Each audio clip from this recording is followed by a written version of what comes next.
Okay, hi everyone, how you doing? Good, thanks for coming to my talk today. We're gonna give it just a second. We have a few more people coming. I'm a little bit more used to being down here running around talking to you guys, so I'll do the best I can. And if I get a little winded, I live in Florida right now, which is kind of below sea level. So this elevation is a little interesting for my body. I'm figuring it out. Anyway, do we have more people coming in, Sandra? You're gonna see my daughter running around. She's taking a bunch of photos and videos. We use this for our funding purposes. Basically, it's a nonprofit, so our donors help fund our materials. We good? Okay, we're good to go. All right, guys, I'm Darren Tessitore. I'm a volunteer with the Foundation for a Drug-Free World. Can you all hear me okay? Sounds good? Excellent. So I'm gonna start this off with doing what I call a communication drill.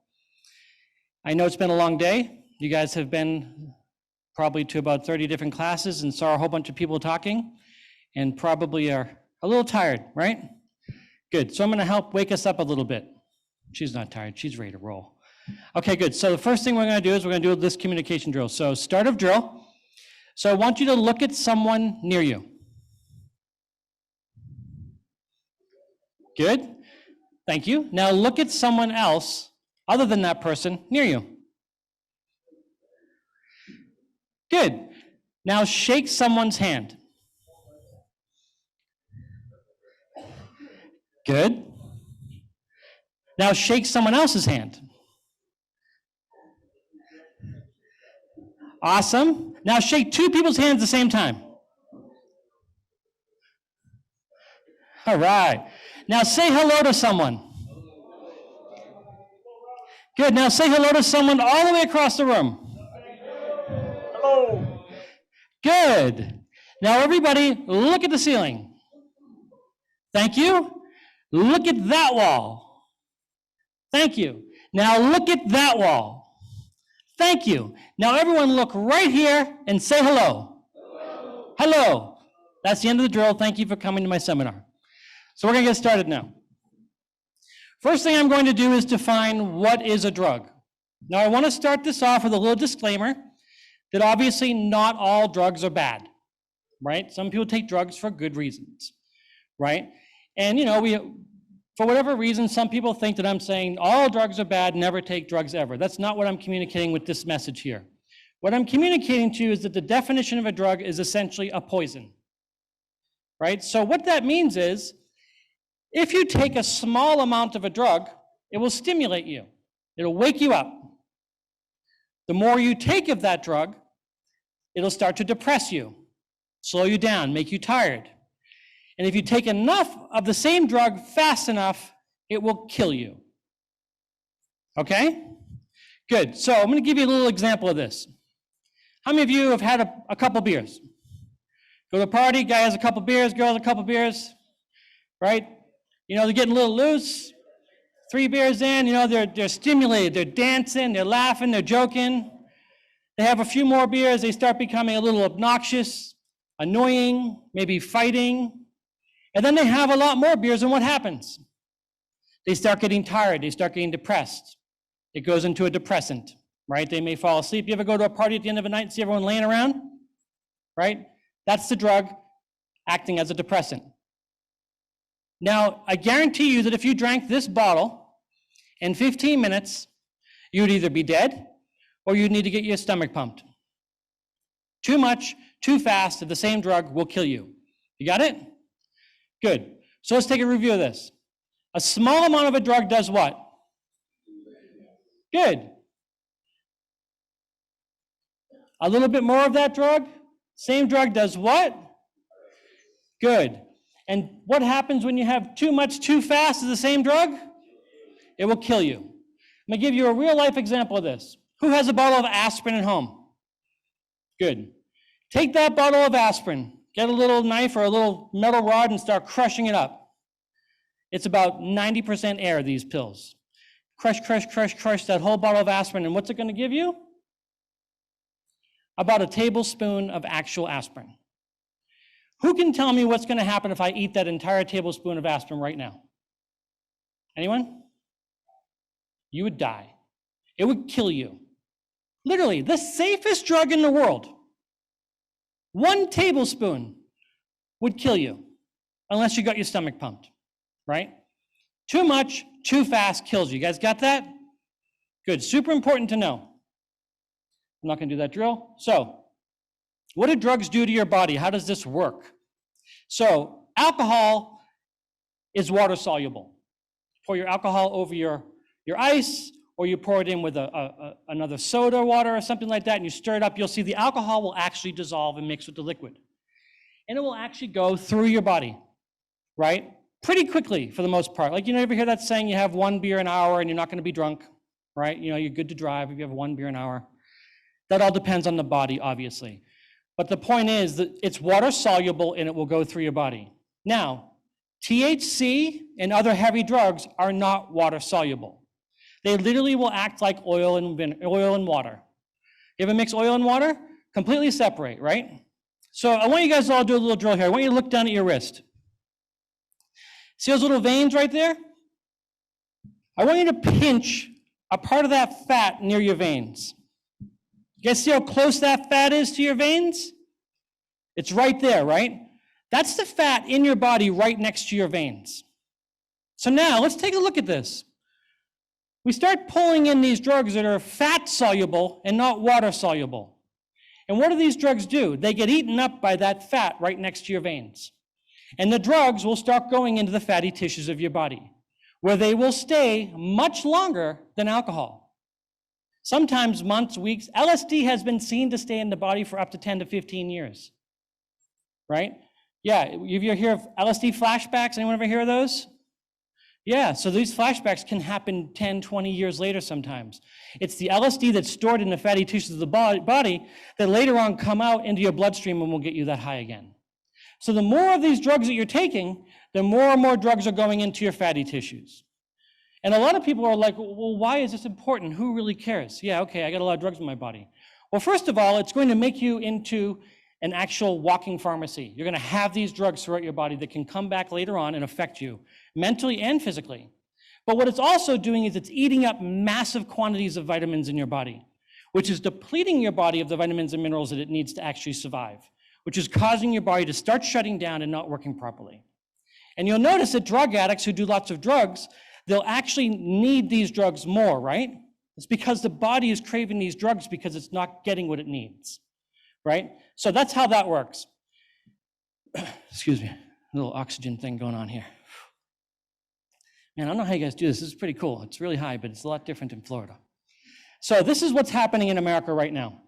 This is drug overdoses in the US from 1999 to 2020. These are actual death numbers, people that have died from drug overdoses. And if you look here, what happened in 2020, we had 91,000 deaths.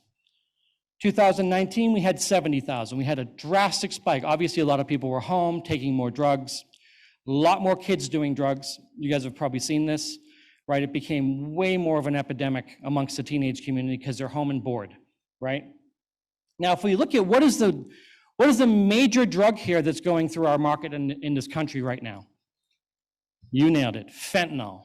Who can tell me what fentanyl is?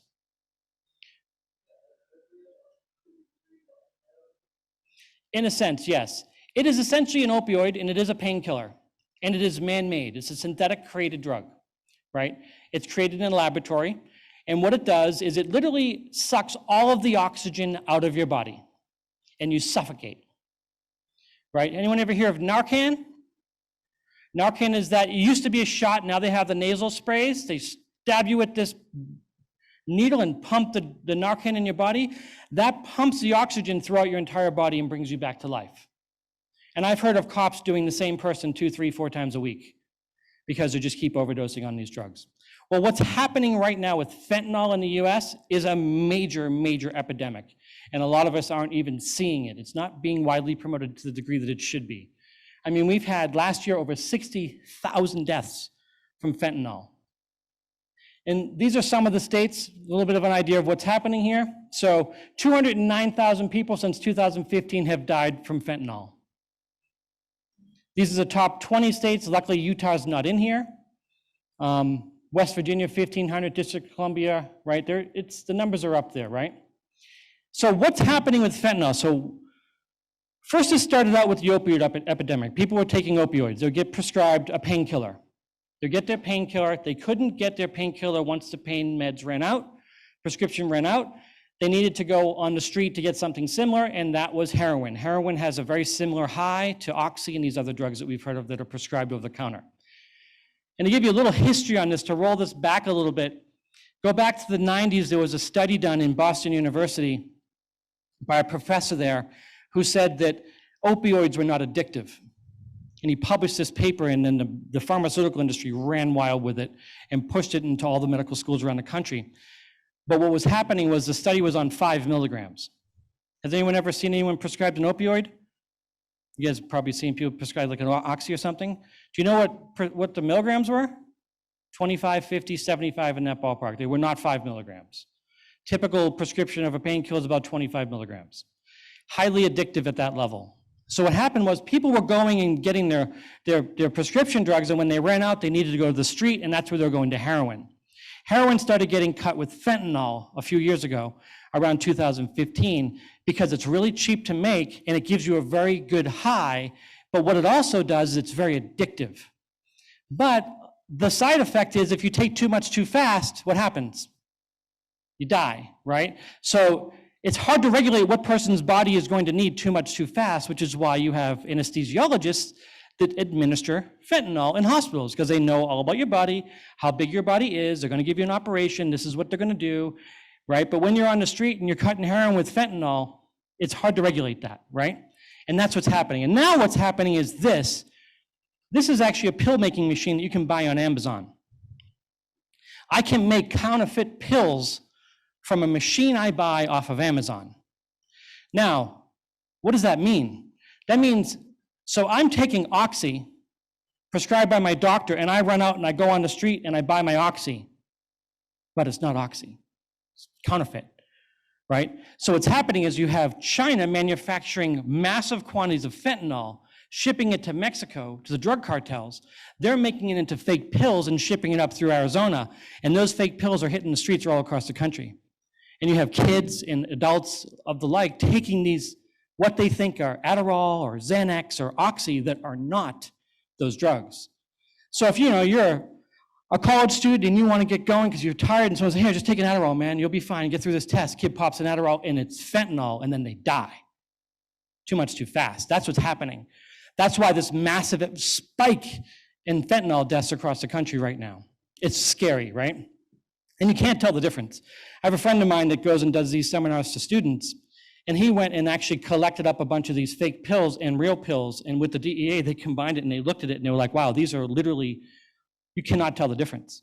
They're identical. The Oxys, the Xanax, the street drugs that they're buying are identical to the real thing, but they're fake, and they have fentanyl in them. So what's happening here is there's been lots of fentanyl seizures across Arizona and throughout the southern border. This is a large confiscation that happened back in October, one of the largest in the country, which none of us heard about. And then what we also had was about 85% of the pills in Arizona that were confiscated in the last 12 months had fentanyl in them. It's a huge number. Okay, so before I go on to the next section, does anyone have any questions on this? Okay, good. I'm gonna give you guys a little bit more data here that you can use. So I guess the takeaway from this is you're talking to kids, right? Let the kids know that these drugs and pills that they're taking may not be what they think they are, right? The Oxys and the Xanaxes and so forth may not be Oxys or Xanax, especially when they're buying them on the street. Counterfeiting of drugs is super, super easy to do and very, very inexpensive. Okay, so there's a thing I want to go over called the trifecta. Trifecta is a set of 3 things, right? And then a gateway is something that serves as an entrance to something else, right? So the trifecta gateway is 3 substances that I'm going to go over here. So 90% of all addictions across America started with these 3 substances between ages 10 and 17. So get that, 90% of all addiction in America started with these 3 substances, okay? Super important to get that. It's tobacco, nicotine, alcohol, and marijuana. So I know that a lot of kids aren't smoking cigarettes anymore, but can someone tell me what they are smoking? Vape. CDC did a study saying it was 20%. I call complete BS on that. No way it's 20%. You're talking 75, 80, maybe even higher in some schools. It is some serious numbers. There's just not you survey a kid and most of the kids are gonna lie. So the surveys that they're getting back are from kids and the kid's like, oh, I don't vape, right? But you guys have seen it. You guys are in middle schools and high schools all day long. You know it's up there, right? Yeah, it is. I have a friend of mine, again, he does 750 schools a year. He surveyed all these kids that he did the schools with, all at middle and high school. And he's like, dude, it's in the 70, 80% range. It's scary. So, and a lot of the kids that are vaping do not know that they're vaping nicotine.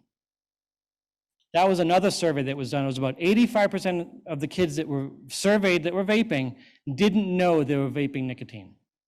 They just thought it was a fun flavored drug or flavored water. Like, oh, it's, it's bubblegum or cotton candy or raspberry. It's delicious, right?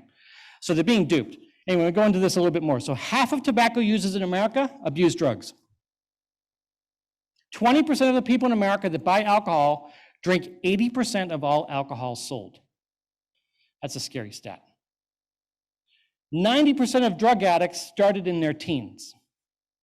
This is why it's so important for all of us talking to these teenagers to know how to explain to them what the drugs are and what the drugs actually do, because of that stat right there. So the drug in marijuana is called THC, tetrahydrocannabidiol. Anyone ever heard of this? THC is the main ingredient in marijuana that gets you high. You're going to hear the argument, oh, marijuana is all natural, it's organic. My mom does it, my dad does it, my friends do it, they're all fine. Okay, so I smoked pot back in the 90s, and it was about 3 to 4%, up through the 60s, 70s, 80s, 90s, 3, 4, 5, 6% THC. Mid to end of 90s, 2000s, it started jumping up, and now you're at about 30 to 40% THC levels in marijuana. So that is not naturally done. That is genetically engineered. It's a GMO, right? They're making pot more powerful on purpose because, you have the best weed in town, you're gonna get the best sales, right? And a lot of these plants all around the country that are literally setting up shop in these towns all around the country selling pot legally are doing the same thing. They're getting really, really potent, creating really, really potent drugs. And when you have THC that much, it's a hallucinogen. It literally will cause you to hallucinate. And it is actually very addicting. And there are scientific studies to back this up that are not funded by big pharma or medical marijuana or tobacco. So this is an interesting graph I want you guys to try to get your wits around. The blue lines represent illicit drugs. Illicit drugs are your hard street drugs, like ecstasy, oxy, things like that, heroin. Those are illicit drugs. Marijuana, we all know what that is. So if you look at this first column over here, I don't think my laser works. So if you look over here, smoke cigarettes, 53%, illicit drugs, 49%, marijuana. Did not smoke cigarettes, 6%, 4.5%. Heavy drinker, 62%, 59%. Binge drinker, 46, 33, 43. Not a current alcohol user, 4.9, 3.3. Cigarette smoke and drank alcohol, illicit drug use through the roof, marijuana drug use through the roof, two highest. Did not smoke and did not drink. So where should we focus our attention on educating these kids? If this is the result that we're running into here, if we know if they smoke cigarettes or vape, which is nicotine, and we know that they drink alcohol, and then they do marijuana, what's gonna happen? They're gonna come across these illicit drugs. I smoked pot, guys. I was at these parties, I saw it. I had 7 of my friends die before I was 16 years old from drugs and alcohol. Like, it was no joke. And I'm from an upper middle class town in Boston, right outside of Boston, right? My family made great money, my friends were all making money, and we're all drinking and smoking pot, and then what happens? Someone comes along with heroin, someone comes along with LSD, someone comes along with some pills. Next thing you know, you're doing these things, and then people are just dropping dead all around you, right? That's what happens when you start hanging around drugs. Other drugs will get introduced. Okay, yeah, you may not go seeking these drugs right away, but you will be around them. And the more you drink, and the more you smoke pot, and the more you smoke tobacco, the higher chances you have of getting hooked on these illicit drugs. So vaping and e-cigarettes, I want to give you a little bit of data on what these are and how they work. So what is big tobacco? No, it's not a big tobacco leaf. So huge companies that grow and sell cigarettes, multi-billion-dollar industry, have the ability to grow and package and ship products to every town and city in the US fast. Think about this, right? You're a tobacco company. You have these huge plans, you're losing market share like crazy. You literally have distribution, manufacturing and distribution set up and ready to go tomorrow. If I wanted to have a new product into every single convenience store and gas station in the country in a week, I could, literally. The distribution and production lines are all set up. So when they're losing market share in tobacco, what do? They start funding vaping because vaping is getting people to smoke cigarettes, and then they start funding marijuana use. Because if they can legalize marijuana nationwide, what can they do with all these tobacco factories? They can literally turn them into marijuana plants instantly. Boom, start growing pot, instant distribution and production right away, right? So basically what they did with tobacco is they denied how bad it was for you. Anyone remember in 1995, 96, there was a congressional hearing, about 6 or 7 panelists were talking to Congress, and they were all medical doctors telling Congress, cigarettes do not cause cancer. Every single one of them was telling Congress this in 1995. That's obviously a lie. They knew, right? They're lobbying Congress to try to basically fake the science and get kids addicted and keep themselves on the market. They targeted kids initially, they formed political lobbyists, and then they faked the science of how bad it really was. And look at the stats of tobacco. Up until 2018, they were at a 16% acceptance rate. 1954, 45%. Heavily marketing to kids. I don't know if you guys remember any of these ads. Google cigarette ads from the 60s, 50s, and 60s. They're targeting kids. Same thing's happening right now. They're doing it all over again. They're targeting the kids with vaping. And that's why we have such a vaping epidemic right now. So this is what I'm being told by the CDC, 2018, 20% acceptance, 2017, 78% increase in just that 1 year. And now it's up to 70, 80%. And you can see tobacco usage is going way down, vape being popped right up. So what is a vape? 3 main components to your vape. First, you have a storage device that contains the liquid. Okay, now one thing I want to tell you about this liquid, any drug can be turned into a liquid. Heroin, PCP, LSD, marijuana can turn to THC, can be turned into a liquid. These drugs can be turned into a liquid, and they are. I have a friend of mine, Bud Shaughnessy, used to be the president of the DSAA, Driving School Association of Americas. His son went to LSU, hanging out in LSU with his buddies in a car one night, driving around Baton Rouge. One of his friends hands him a vape, takes a hit, it's PCP. And they thought it was a funny joke. Literally kicked him out of the car. He roamed the streets for about a day and a half. Parents thought he was dead. They went down there, finally found him completely out of it. Lucky he lived. But you don't know what you're vaping. Same thing with the pills. You don't know what's in the pills. You don't know what you're getting in these pills. Same with the vapes. You don't know what's in them unless you're buying it over the counter, and then you may know some of what's in it because they're not required to list all the ingredients in it. But the next scary part is this atomizer. It's a metal coil that heats up to 250 to 400 degrees, depending on the brand. And that metal coil, so look at it this way, 90% of the metal coils in vaping in the US right now, those metal coils come from China. And the China metal regulations are very, very little. There's not a lot of metal regulations, which means they're putting, when you make steel, you can mix other things with it, like lead and arsenic and tin and other really inexpensive metals. And that's what they're doing. They're mixing these cheap metals to make these atomizers. And what happens, any chemistry teachers here will tell you, when you heat a piece of metal up that hot and you run a liquid across it and turn it into a vapor, particles of that metal are going to get stuck on that vapor, and it's going to go into your lungs. And that's the scary part. And then you have your power source. You're also seeing now vapes in things like hoodies. That's a vape. That's a vape. It's a watch. Pen, that's a vape. So they're being very discreet and easy to get these things around so that the teachers and so forth don't notice what they are. But what's happening here with these heavy metals is they're going into what's called the cilia. You guys remember the cilia in biology class? It's a little like hair-like substance in your lungs that collect the oxygen out of the air that you breathe in, right? Well, when you take the heavy metals and you pump them into your lungs, those heavy metals go into the cilia and they clog them and they cause them to explode. Can anyone tell me what happens to a cilia when it explodes? Does it grow back? No, it does not grow back. So you're literally bursting these little tiny things that are sucking in oxygen and making it so that they can't ever work again. And that's what's happening. And these kids don't even know it. They're not even aware of the fact that these things are bursting their lungs apart, making them so that they can't breathe. So that's a really, really good talking point about the metal atomizer and how it will take the heavy metals and clog your lungs and cause you to not be able to breathe. Okay, go over that point with the kids. And I have a whole PowerPoint I'm going to give you guys that you can go over on vaping with these kids as well. It's super helpful. Here's some stats that we know. Unfortunately, the CDC stopped tracking this after the COVID epidemic in around March of 2020. But from January 1st to February 4th, we had 2,700 cases of vaping lung injuries that were reported in 28 states, and we had 64 deaths. That was just 1 month. So you can imagine what the stats look like, especially now with vaping going through the roof, right? A lot of these kids just don't know what they're vaping.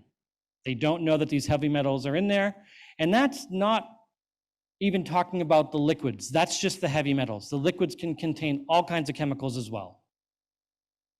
Cool, so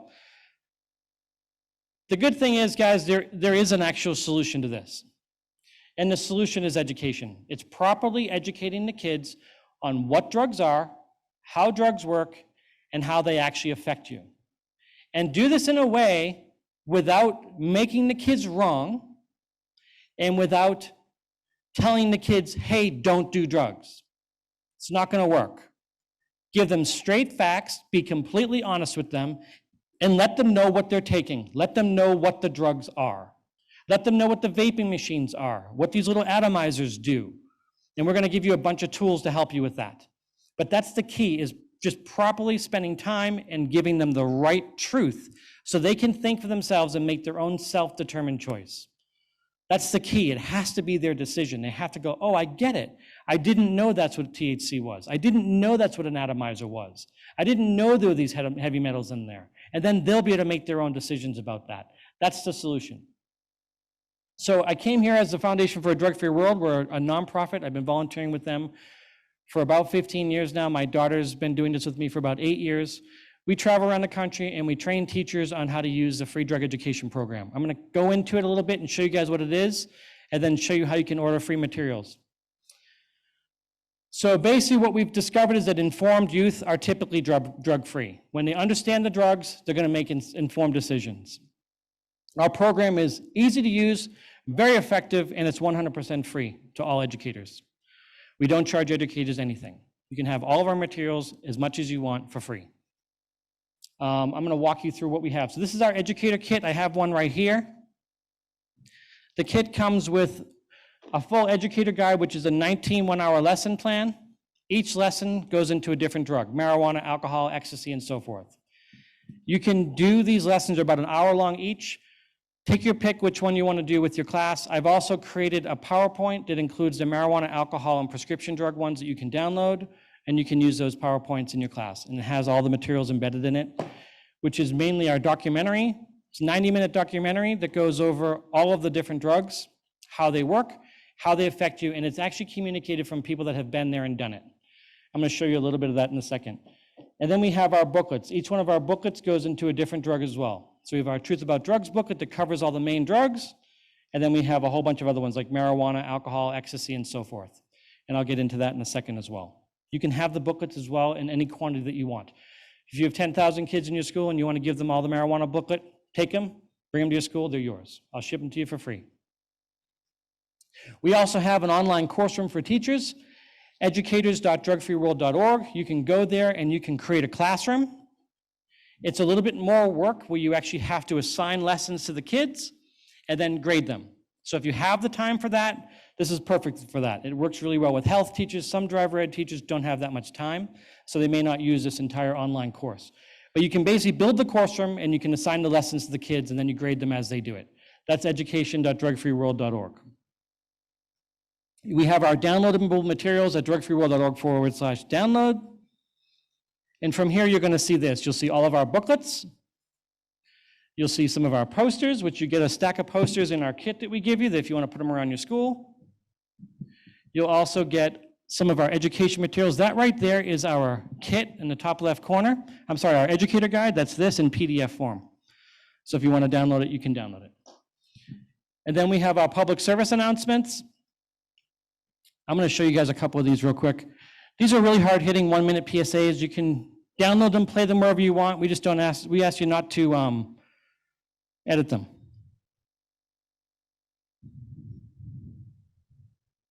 Here we go.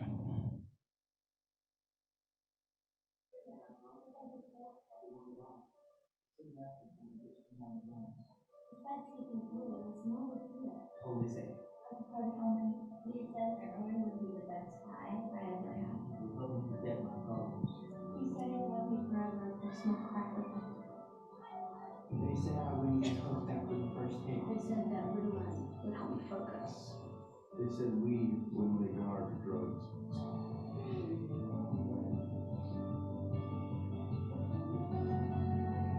Oh, it's not showing. I'm sorry, guys. I was looking over here.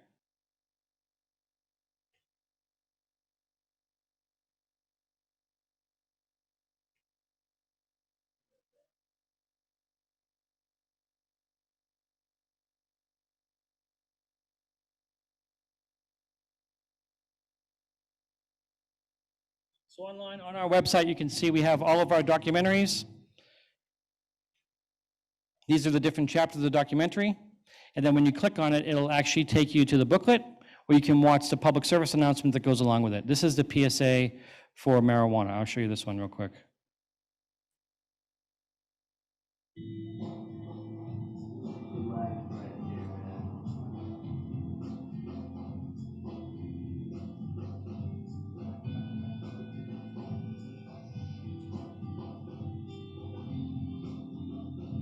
They said weed wouldn't make it hard for drugs.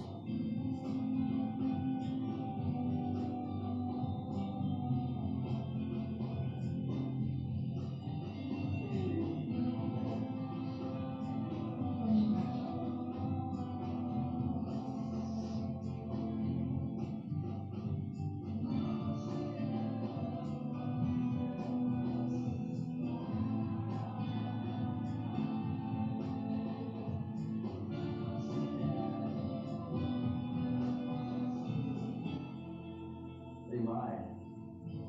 Find out the truth about weed. Drugfreeworld.org. That's our PSA. Now, one thing I want to also show you here is that you can actually watch the entire documentary here as well. So when you go in here and you look at Get the Facts, it shows you each chapter of the documentary. So if you wanted to show a chapter on marijuana, you start with the PSA, and then you can come over here and you can watch the documentary chapter on marijuana. They're all 8 to 10 minutes long, super short to keep the kids' attention, because you lose them in about 15, 20 minutes if you show them a video. So keep them super short. And our curriculum goes through that and shows you how to do that. How much time do we have left? Okay, I got a few minutes. Good. So let me just show you guys a little bit more of this. Here we go. So those are our PSAs, and then we have our documentary chapters. Each chapter, again, is going into a different drug specifically, so you can cover the drug on what it is. And these are really hard-hitting, done by people that have been there and done it. They're actually all former drug addicts or drug dealers, or both. And they're talking about what the drugs have done to them. And I'm going to show you one real quick. It's about 5-6 minutes long.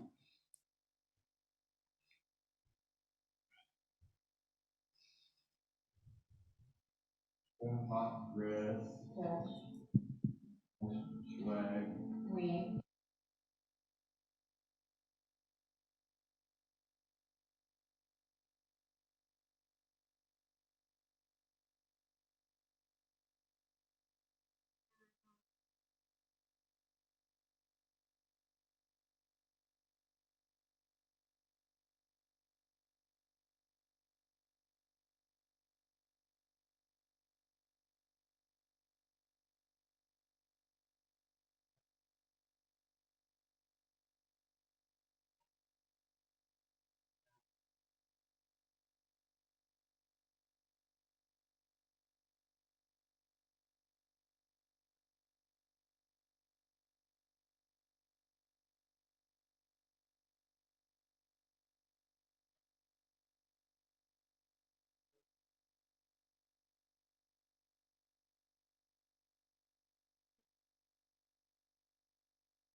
So they're all pretty similar to that, all these different documentary chapters.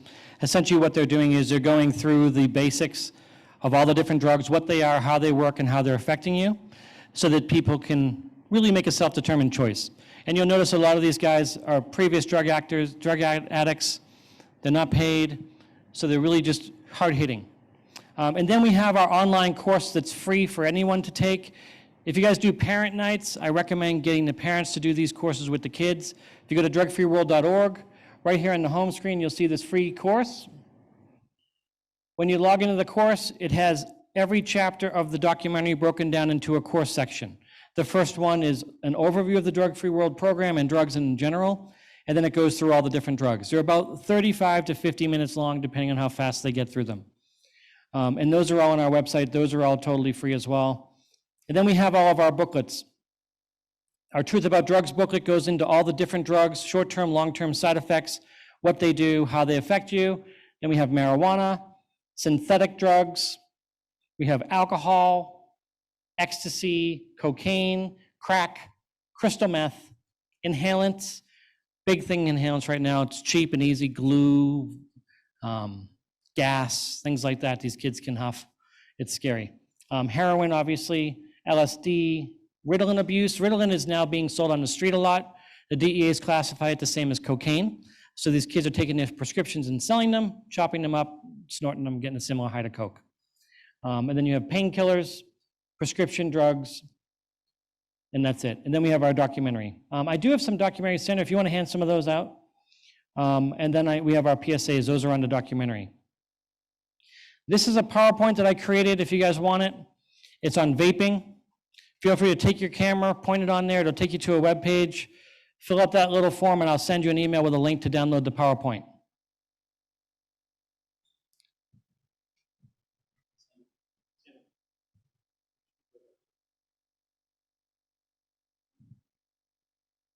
I don't have a ton of DVDs with me, I'm sorry. We ran out or are running low.